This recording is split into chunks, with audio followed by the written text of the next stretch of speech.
Hello everyone, it's me and Hao Yang here today. The date is now 31 of December 2022, and in the spirit of the upcoming new year, Happy New Year's Eve. uh, we decided to do poems based on the theme endings and beginnings. So for us today, Hao Yang has selected a poem by Jee Leong Koh. If you want to expound upon it, Hao Yang. Oh, yes. So I picked a poem from his collection, Payday Loans. And the collection is like a collection of sonnets. So basically, he wrote a sonnet every day of the month. I think it was April. So I'll be reading a sonnet. And I was kind of struggling to find a poem for like the endings, beginnings things. I was just like scrolling through my. It is quite big, isn't it? Yes, okay. Well, yeah, I really struggled. Okay. Uh, Go on. yeah, I was just scrolling through my photo album because I take photos of poems that I like. And so Mhm. this was the only one that was like remotely related to the theme. And I didn't want to read like the other poems that are very explicitly related to New Year's because like the Naomi Shihab 9 one that I sent to the chat. So I just chose this one up. Plus it's from like a Singaporean writer, which is something I don't think I've done for several episodes already. So yeah, gotta finish my credentials. Oh, we actually haven't interviewed Jee Leong Koh. We Yeah, haven't. if you're listening to this, I don't think he'd be listening to this. we can always hope. But Okay. yeah, you've chosen a sonnet. Is there any reason why? No, there's no reason why. Or But oh, okay. um, the sonnet's really well written. Okay, from the collection. I was like, I see. yeah, they're really masterfully written. Eh, Yeah. have to I didn't respect get the sick of fact the that form at there is all. form. Hmm? What? Sorry. I didn't get sick of the form at all. Whereas I think Oh. which other, I know I've read Auden, right? Auden's collected poems, Mm. and then it's also formal poetry. So every single poem has at least a rhyme scheme, and I got kind of Ah. sick of it after a while. Whereas for like G's poems, I still enjoyed reading every single one of them. So yeah, I I highly see. recommend reading Payday Loans. Okay. Thank you, Hao Yang. For me, I've chosen a fairly simple poem. So it's called First Date from the collection After You by Cyril Wong. So it's basically like a collection of love poetry. Yeah. And this one here is written in free verse. And yeah, I mean it's when we get to the poem later, it's fairly straightforward in its meaning and what you can get out of it, and especially in linking to the theme of endings and beginnings. Hmm. Oh yeah. Okay. The only other poem I considered was Endings by Amanda Chong, but I've already read that for the Oh podcast. yeah, right. Man. Also, I have a question, Jovan. Yeah. You've chosen like two love poems in succession. Is there a reason why? I don't know. Wait, what was the previous one? The Gallery. Oh, I think I've just been studying a lot of love poems. The Gallery was part of my A level text, so I was like, oh Uh, okay, I'll just reuse it. so how do you encounter this Um, first date? so okay, to be honest, I bought After You because I was like taken in by, I think it was Books Actually's marketing, and the Uh, cover was so nice. So I was like, oh, it's hardcover and the cover design is like really cool. So I get this book. And yeah, Cyril Wong is I mean we've talked to him before. He's a mhm. pretty he's one of my favorite local poets, I would say, and he never ever misses with his poetry. How many books of And how many books yeah, of his have you read? have I read? Yeah. I don't know, three or four. Oh wow, that's Yeah, more than including the novel as well, This Side of Heaven.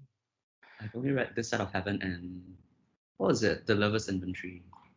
Oh yeah, I've read it. I read it too. Yeah.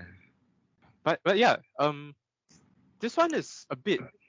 I feel it's a bit different from the rest of Cyril Wong's writing, as far Hmm. as I've read, at least. Have you read G's writing? I've read Steep Tea, the collection, Is it after I but recommended it to you? yeah, Yeah. that's after you recommended it to me. That's great. That's great. And after we talked to him that time at that poetry slam. Uh-huh. But, It wasn't poetry slam. But yeah. but yeah. This poem is spoken word. Yeah. This poem is a bit different from the rest of Cyril's writing that I've Uh-huh. read. I feel, or rather, the whole collection is a bit different. Because it's a lot more straightforward. It's not as opaque, or it's not as chock full of imagery as his writing in, let's say, The Lover's Inventory or Unmarked Treasure. Uh-huh. And I like that it's so direct and it's so raw in that sense as well. And yeah, I'm quite excited to dive into it. That's great. Wait, before we continue with the poems, right? Should we share how 2022 went and our hopes for 2023? I mean, let's be honest, both of us are just gonna talk about NS anyway. Okay, except for NS. Let's move on from NS. Okay, this is going to take. You're gonna have to edit like a lot of pauses from this. Okay. But I would feel that my 2022 compared to 2021, I actually had a lot more avenues to explore myself creatively. In between BMT and vocational training.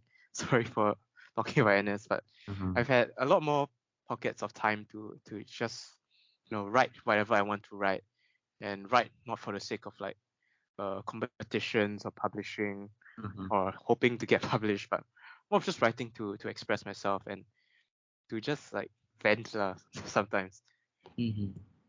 I've also managed to read a lot more books this year. Yeah. So like last year I read around 40 plus. This year was 50 plus, which is quite surprising actually. But I guess NS has given me a lot more free time. I stopped tracking altogether for myself this year. Oh, yeah. I mean, I'm just vain so I need to track the number of books I read to keep myself going. But yeah, I mean, it's the angle for these 2 years is really just a waiting game. For the bigger ORD.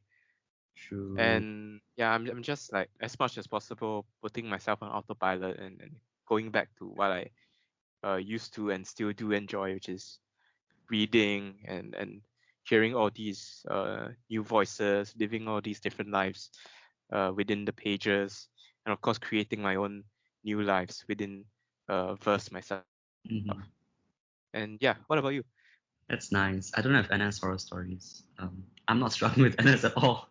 But yeah, I think I've had quite a lot of time to myself this year, much more than previous years. It's been much more fulfilling also for some strange reason. I'm gonna do more than in the past. Like, it's a plug for open house. If you're listening, please go for open houses, art exhibitions during Singapore Art Week. Yes. But yeah, like open house is damn great. I've been volunteering with them. Then it's like this podcasting thing, which is so fun. And I mean, yeah, I guess I've just had a lot more time to myself this year. But I wouldn't say I feel happier, but that's something for another time. Yeah, and so I guess I'm not really looking forward to ORDing, to be honest. Like, Really? I would only want to ORD if I have something after ORDing to look forward to. Oh. But once again, there's something for another therapy session. So for 2023, I'm just really hoping to secure that future after ORD so I can look forward to ORDing and my life ahead. Yeah. Actually, now that you've mentioned it, how did we even like get started on all this podcasting again? No, wait, I think I started it, right? And then I asked Yeah. to be part of it. Yeah. Because I think how did you get started? How did I get started? No, it started with like Instagram spam account. What? I just made videos there, and then I think Cyril said that it'd be better if it could be on like some podcast platform so you can listen with the app like closed. And so I started doing it this year because I had the time and the bandwidth. Yeah. Oh, for the benefit of our listeners, Cyril is one of our schoolmates. Yeah. Okay. Dang. Yeah. So I think let's just move on to the poems now. After you. I'll start.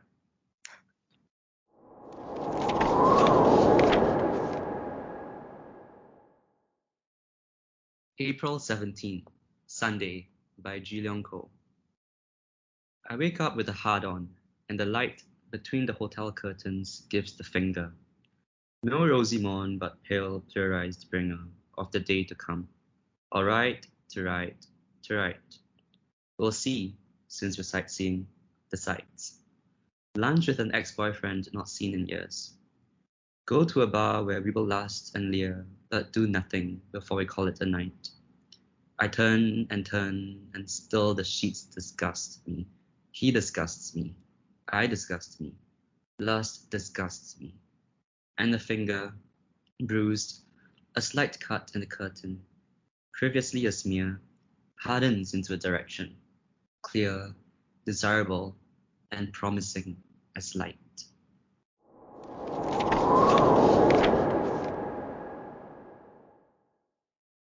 Okay.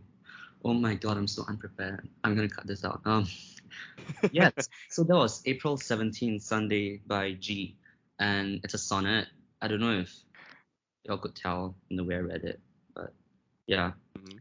Okay, so April 17th, Sunday, G writes about being in bed, right? It's the dawn of a new day, and it's morning, so I mean, quite obviously, that's where the beginnings part comes in. And with New Year, right, everyone expects a rupture, like things are gonna get astronomically better. People imagine that the step from the 31st to the 1st is going to be radically different. People set New Year's resolutions and whatnot. But in this poem, really, there's no sense of that transition. In fact, it's pretty jaded. The tone is pretty jaded. Morning, as G writes in the third and fourth line, right? Fourth lines. Morning isn't rosy, but it's a pale, pluralized bringer of the day to come. The morning light. And pluralized, so pleurisy, I don't know if I pronounced that correctly, is like inflammation of the sheet-like layers that cover the lungs. So it's, well, clearly he's not starting the day right. He's not even physically well. It's alluding to some kind of physical ailment, right? And also, I don't know if it's like just because I studied French. Like when I saw pluralized, I thought of pleur, which is like rain in French, and it's got like sad vibes. But anyway, yeah. So man is like not ready to face the world. He's physically unwell, and not just that. He's also like emotionally weary, and that's something we get in the following lines as well. But let's just start from the first line. I wake up with a hard-on, and the light between the hotel curtain gives the finger. So waking up with a hard-on. Well, I think it's a pretty okay. Look, it's a daily natural. occurrence. Yeah, it's a daily occurrence, a natural thing to have hard Yes. on. It alludes to like desire, right? But it's unfulfilled desire because it's just yeah. I mean, you get a hard on, but you don't necessarily do things to get rid of it. So it's just yeah. So when I read this line, I get the feeling of unsatisfied desire. And as you said earlier, right, it's a daily occurrence, so it has that kind of mundanity to it, as though every day we are left just continuing to pine for things that we can't get. Every day you have a hard on, but you don't have sex every day. Yeah, and It's quite yeah. in your face also, right? Like Mm-hmm. usually when it comes to describing, I don't know, as far as I've read, but usually when it comes to describing sex, it's slow. There's build up. There's like foreplay, Uh-huh. But this one is straight up like I wake up with a hard Yeah. on. And it's very like jarring. Like there's no romance or spirituality at all to this desire. It's just a purely biological um, reaction of the body. Mm. Yeah. Which goes back to like the jadedness that the persona feels, I think. Yeah. Okay, let's move on. Okay. Uh-huh. And the light between the hotel curtains gives the finger. This is quite funny because when people write poems, light and morning, they're like images of hope, right? But in this instance, the light that creeps between your hotel curtains gives you the middle finger. It's like, haha, the day's not gonna get any good. And it's a really it's just a nice turn, yeah, because it subverts your expectations of what morning's gonna bring, and Mm. in the context of the jadedness of the persona, right? I think it's just not it's not gonna be like subversive or surprising for him lah. Every day is just gonna be the finger. It's the same scheme every day. The morning doesn't give you hope. The morning is just a reminder that every day is going to be the same as the previous ones, because you're going to continue having hard-ons and not sex. You're going to continue feeling lonely but not enjoying proper companionship. You might go to clubs, but might not feel happy, as he talks about later. Yeah. So continuing, no rosy morn, but pale pluralized bringer of the day to come. All right, to right, to right. I really like this section of the line, all right to right, because it continues with that monotony that has been established with the daily occurrence of the hard-on, right? And it's, yeah, so the image I have is of a man who is obsessively writing away, and it's not like he's writing for fulfillment, but he's writing because he has no choice but to write. And it's not something that necessarily brings him joy, because it's almost like a routine, it's almost like a chore. And in fact, if you consider the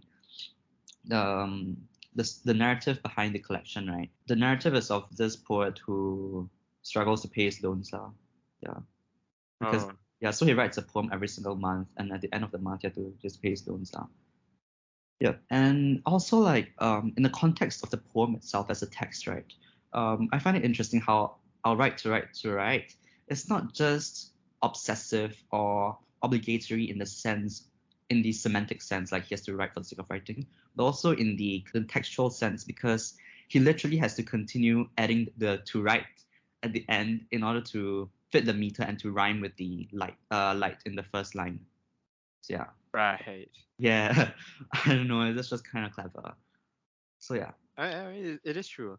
Yeah, It's and like a good observation. and you consider the fact that the persona is like a poet now, so literally he has Okay, moving on.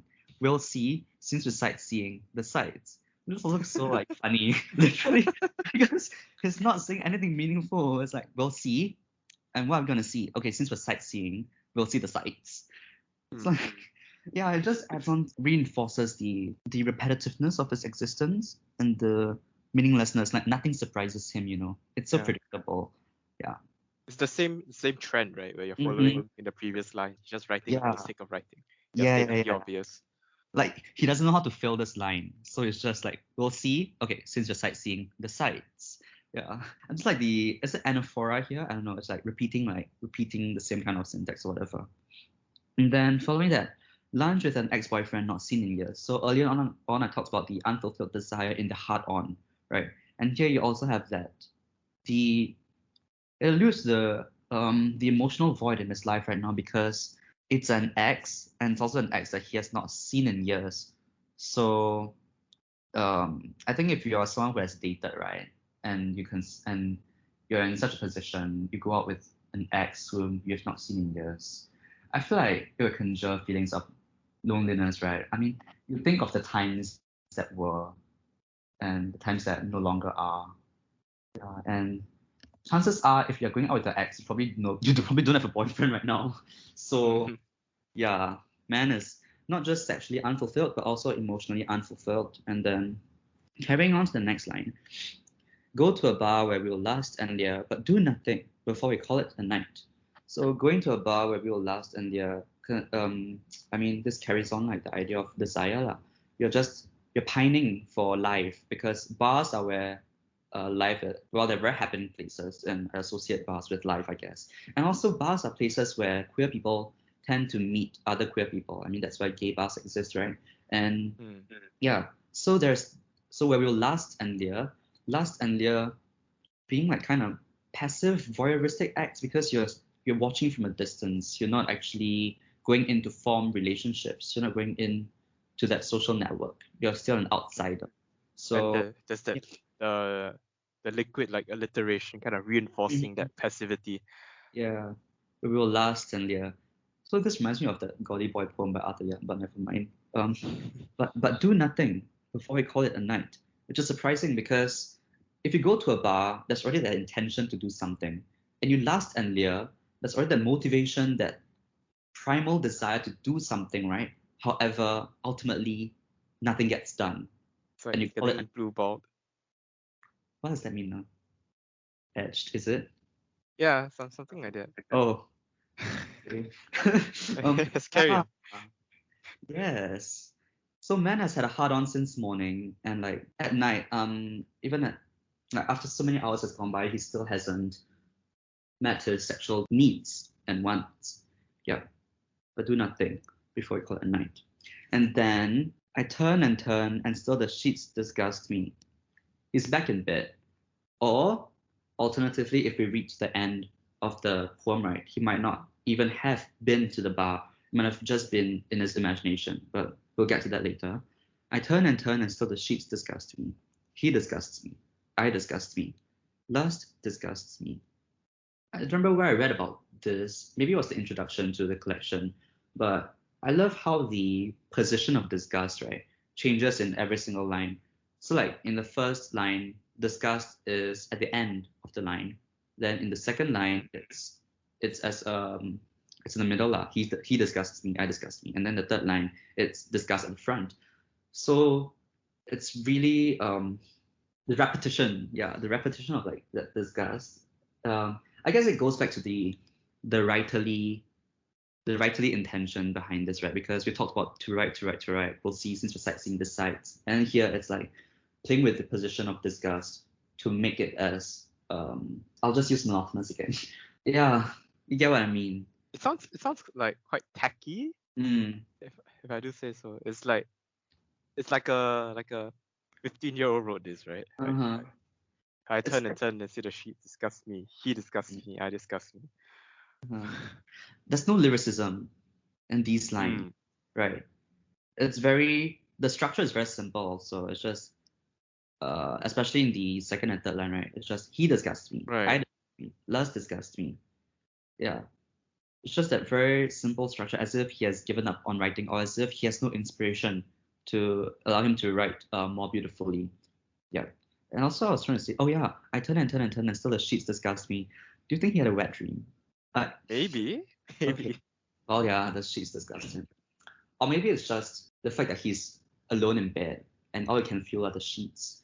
Yeah. Okay, but moving on. Wait. Actually, before we move on, yeah. So if we look at the rhyme scheme, right, in this part, the second stanza here. So it's an ABBA rhyme scheme. So the sights, the years, leer, and night. So sights is supposed to, in this poem, rhyme with night, and years is supposed to rhyme with leer. But as you can see with the addition of the S sound, the rhyme isn't quite. It's not as fluid. It's not really like complete. So this creates like a sort of jarring effect. And yeah, I think it also helps to contribute to that sense of unfinished business, or like the lack of a happy ending to that day, Mm, right?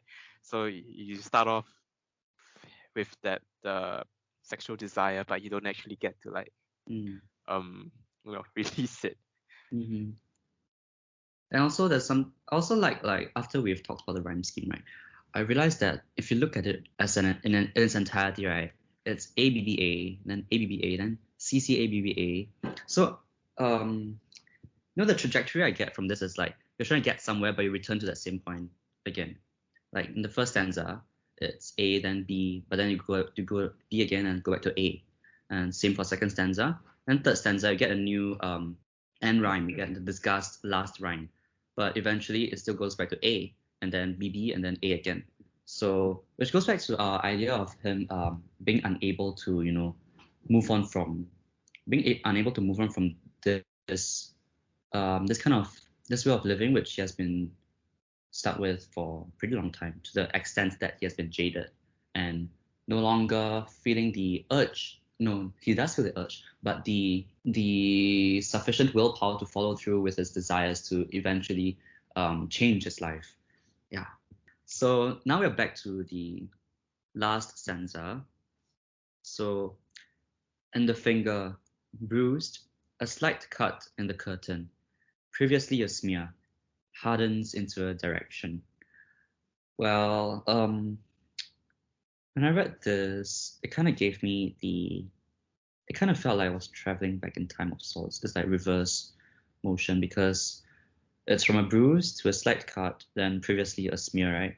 I think to me it evokes healing. So it suggests a turn in the poem, as if here is where hope begins, here is where recovery begins. Then the finger itself hardens into a direction. So for me, it could be like I think there are two ways I would interpret the finger. I think literally it could be him just getting out of bed, drawing the curtain.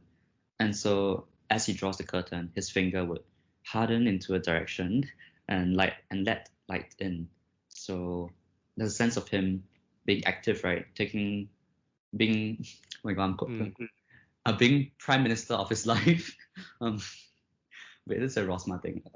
And yeah, or alternatively, it could be the finger because he also used finger like in the opening of the poem when he compared morning light that seeps in through the curtains to the middle finger. So alternatively, it could be morning light hardening into direction, as if now morning light no longer has that mocking, hostile, indifferent personality that the persona gave it at the beginning, because now it is as if the morning light is leading him onto another phase in his life, I guess, a more hopeful stage in his life, to something different. Yeah. So there's this contrast with the opening, the first quartet. Yeah. So very obviously there's turn in the poem already, and so the last line is desirable and promising as light. So yeah, this is where the complete turn happens.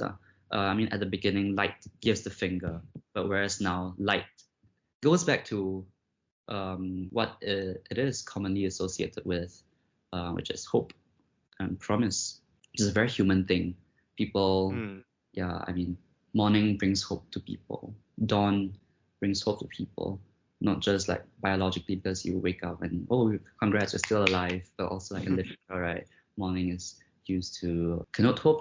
So at the beginning, when you read this poem, right, it feels like a reverse Hobart, because an Hobart being like a poem about morning, right, and dawn. Right. But then towards the end, it's, yeah, okay lah. He's getting back into the hopefulness, I guess. And I guess that's why I chose this poem also, because it's not entirely pessimistic. There's hope at the end. Yeah. Oh yeah, I was talking about how he might have not even gone to the bar, right? Because I feel like the image I got reading this poem is at first him in bed, and then the light gives him finger. Then you get the vignette of him going to the bar but not doing anything. And then at the end, it's him in bed again, but with like morning light being a bringer of hope. So I don't know, my way of interpreting it would be persona was just in bed all this while, which further reinforces the passivity of the persona, because he didn't even get out of bed to do anything. He just imagined going out there and not doing anything. Even in his imagination, he failed to summon willpower enough to like follow through to at least satisfy his desires imaginatively. Yeah, I'm done with this poem. Actually, on the idea of the turning point that you've mentioned, the structure and the rhyme scheme of the poem actually comes back to mind, which is very interesting. So if we look at a Petrarchan sonnet, for instance, right? Yeah. So after the line after do nothing before you call it a night, that's where the volta, the turning point would be. Yeah. But in this case, you've rightfully pointed out that the turning point is from 2 lines after that. So, and the finger bruise, the slight, blah, blah, blah. And what's also interesting is that after the line, but do nothing before I call it a night, you have a couplet right in the, somewhat in the middle, like seven, like 3/4 into the poem. You have a couplet right there. So I turn, and still the sheets disgust me. He disgusts me, I disgust me, and last. right? So Mm. it's unusual because usually you would end the sonnet with a couplet, but what Jee has done here is that he's gone and planted the couplet like somewhere further up to try to uh, enhance and contribute to that sense of languor and the sense of like stillness that the speaker feels, right? When he's sitting in his bed and playing all these images in his head, and he's just like unable to get up. Yeah.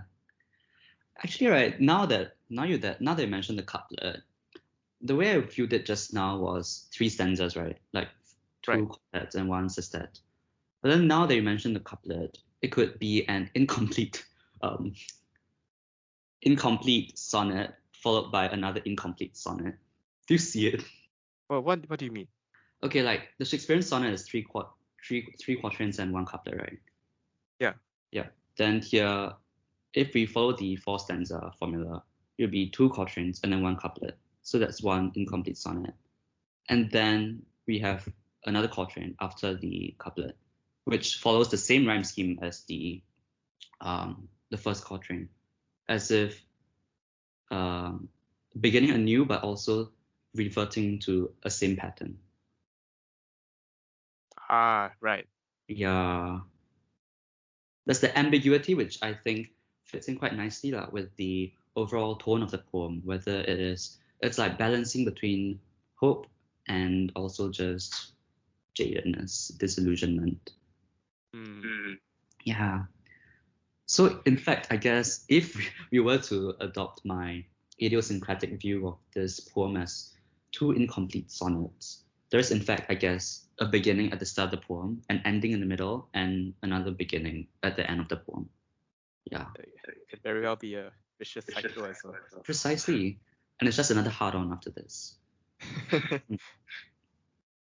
Yeah, that's Right. all I have for this poem. So moving on to First State by Cyril Wong.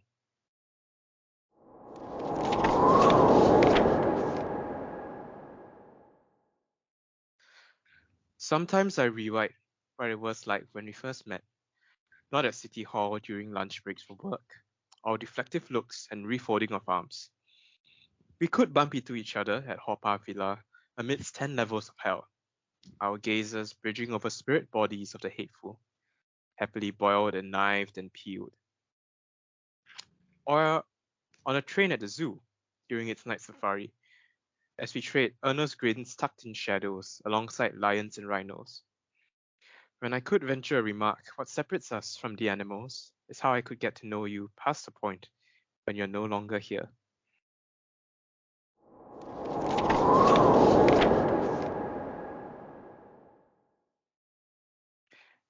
Right, yeah. So as I mentioned before, it's a very straightforward poem.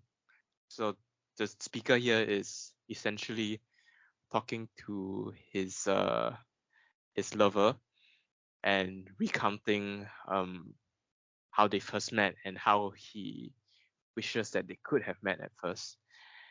And so if you look at the juxtaposition between the first and second stanza, right? So how they actually met was, just like at work, at City Hall, versus like this really extreme, hellish image of Haw Par Villa amidst 10 levels of hell. And there's also an acknowledgement of the existence of hell and the human mortality here. And of course, there's also that juxtaposition between the very casual and even coincidental act or image of these two people bumping into each other. But on the other hand, you have this very fatalistic context of hell where you know that this is going to happen and it's not just like a coincidence, it's not just like a casual everyday happening. And you also have a very grotesque image here, or very grotesque like collection of sounds here. So if you look at the last line in the second stanza, happily boiled and knifed and peeled, you have all these long vowel sounds that kind of suggest or kind of like imply the slow cooking of human bodies in hell. Mm-hmm. And on the other hand, I'm not sure why Cyril chose to write about night safari here. Maybe except for the comparison to animals, or maybe it was like an actual memory. But yeah, the image of the nighttime, the sense of mystery, and with the night sky, there's also it does suggest this idea that there's something much bigger than ourselves. There's something much bigger than them. When you look at the night sky and there's all these stars in the sky, right? And you see the moon, and there's just this whole infinity of black space out there. And that links to our final stanza here, when the speaker talks about the difference between human beings and animals, right? So how I could get to know you past the point when you're no longer here. And this like unlocks a whole Pandora's box of meaning. Like, so on one hand, what really comes to mind as a writer is you can immortalize someone in writing, just as Cyril has done here in this poem. So even after, so if you write a poem about someone, and even after like they perish and found themselves 6 feet underground, you still have this poem to remember them by, and they still live on through this poem. And I mean, yeah, same concept with that short story of Amanda Lee Cole's that we read, The Ballad of Arlene and Nellie. Same concept there. But I think more simply, it's just about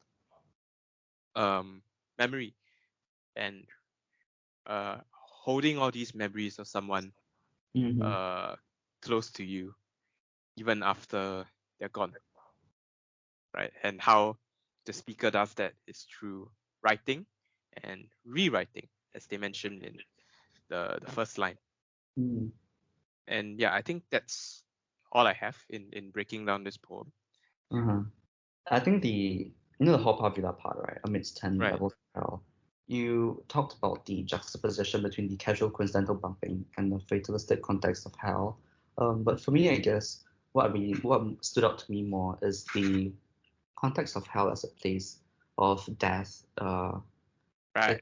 Right. I mean, and so for me, he probably chose to write about Haw Par Villa because to allude to the fact that the relationship's already dead, and which goes back to the question at the final stanza, which is how you can get to know someone past the point when you're no longer here. And just now you talk about the writing and rewriting of memory, like this Haw Par Villa part, it really might not have happened, and it's just a really poetic place to use to talk about relationships, because it's a place when things are over but still surviving in a perverted form where there is not much joy but torment. And also, right, you talked about the night safari choice, right? Then I guess a link that could be spotted would be that between Haw Par Villa and Night Safari, I guess, because they're both like kind of dangerous places. They have an element of danger to them, right? They're like Haw Par Villa obviously recreates danger and pain, very grotesque danger. And Night Safari, I think the animals that are all they're all predators. So for both, they're like simulations of danger and pain, but at a safe distance. So it's a sense of a rehearsal of separation. Like it's a danger of something painful happening, but you are safe. Yes.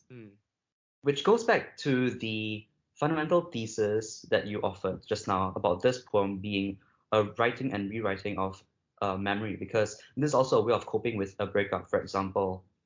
And as you said at the end, whether knowing someone past the point of being together is a curse or a blessing, it very much depends on the time that you have spent dwelling on it, because it very much depends on the stories you tell yourself and how you make sense of the experience in the context of your life.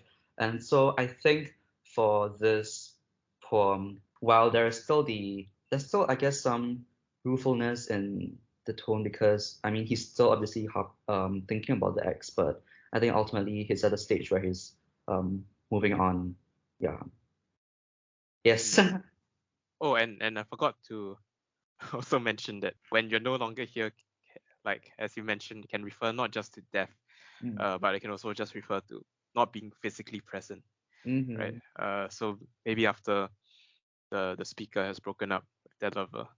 And on the point of Haw Par Villa and the Night Safari, what I just realized is that there's a certain sense of like passivity here. So the Night Safari, the speaker is observing all these animals, and Haw Par Villa, the speaker is observing all these like exhibitions of hell, right? Uh-huh.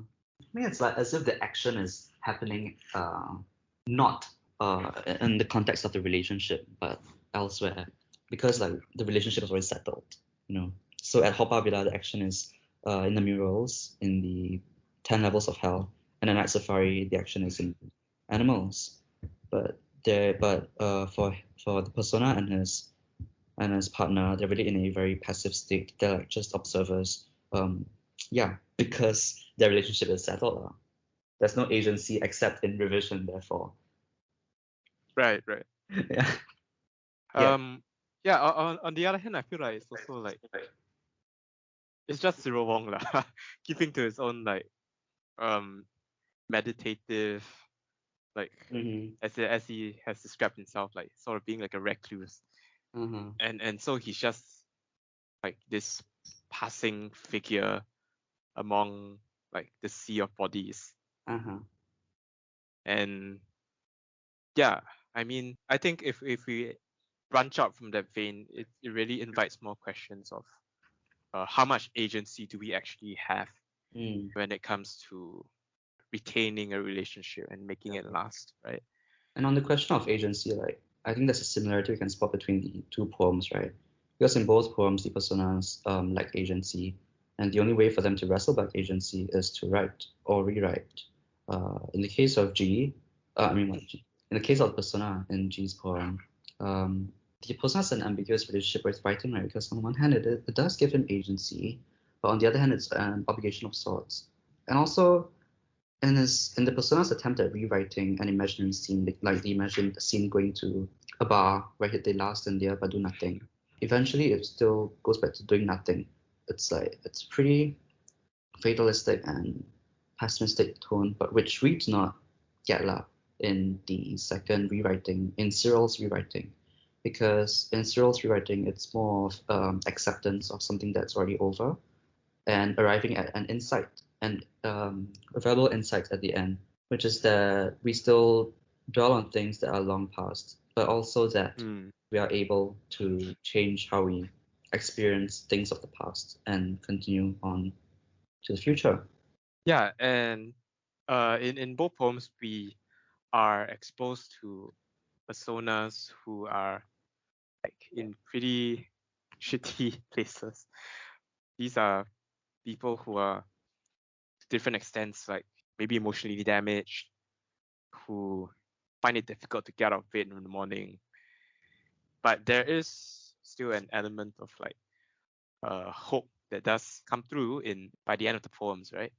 And yeah, maybe I don't know. Hopefully, it parallels our own experiences Mhm. going from 2022 to 2023.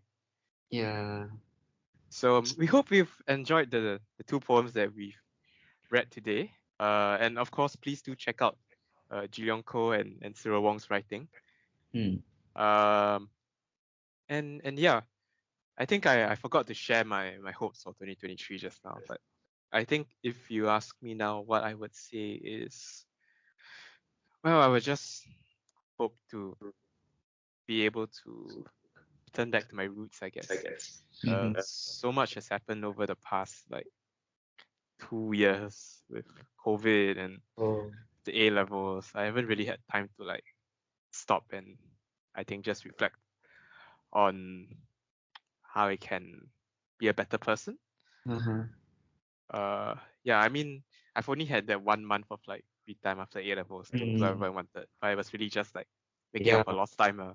Yeah. So yeah, I mean, So look for the bodying lah. yeah, pretty much. Yeah. But after ORDing, just hope to be able to truly think about how I want to treat myself better, how I want to treat Mm. others better, Mm. and how I can write better Mm. and read better. Uh-huh. That sounds pretty fake, but it's No, it's very very far away, so I like have it. to polish it. Yeah. Yeah.